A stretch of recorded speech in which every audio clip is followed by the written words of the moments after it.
एक ही चीज हो रही है, सब कुछ, कोई फिक्र नहीं है मुल्क किधर जा रहा है, कोई इस वक्त फिक्र नहीं कि मुल्क के सारे इदारे तबाह हो रहे हैं। सारा सिर्फ एक 1 पॉइंट एजेंडा है कि इमरान खान को किस तरह डिस्क्वालीफाई करना और जेल में डालना है, ये एजेंडा है। उसके अंदर ये साइफर भी आ गया।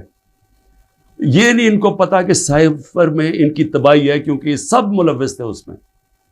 ये शहबाज शरीफ भी था, जरदारी भी था, सारों को पता था साइफर का, सारे मीटिंग्स कर रहे थे अमरीकनों के साथ। और इसके अंदर जो जनरल बाजवा का रोल है वो सबके सामने आएगा कि उन्होंने क्या रोल था इसका, और कैसे एक हुकूमत जो इतने सालों के बाद सही परफॉर्म कर रही थी, जो इकॉनमी हमारी आगे जा रही थी, उसको गिरा के एक वो चोरों को ऊपर लेके आए हैं जो 30 साल मुल्क को चोरी कर रहे थे, लूट रहे थे, जो 30 साल मुल्क को, जो खुद जनरल बाजवा हमें बताते थे, जो मुल्क की एस्टेब्लिशमेंट जिनकी चोरियों की बताती थी, जो एक दूसरी की चोरियों का बताते थे, जिनकी इंटरनेशनल दुनिया में उनकी चोरियों के अखबारों में और किताबों में जिनका नाम आता था, उनको लाके ऊपर बैठा दिया।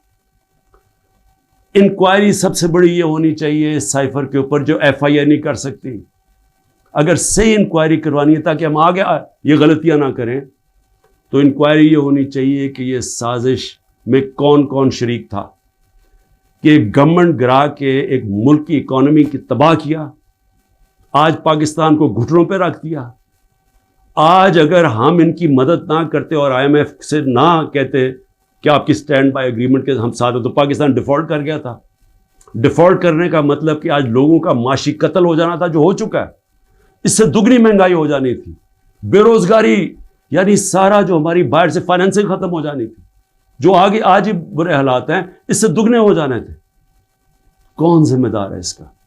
इंक्वायरी ये होनी चाहिए कि किसने क्या, किस प्लेयर ने क्या क्या रोल प्ले किया, ये इंक्वायरी होनी चाहिए।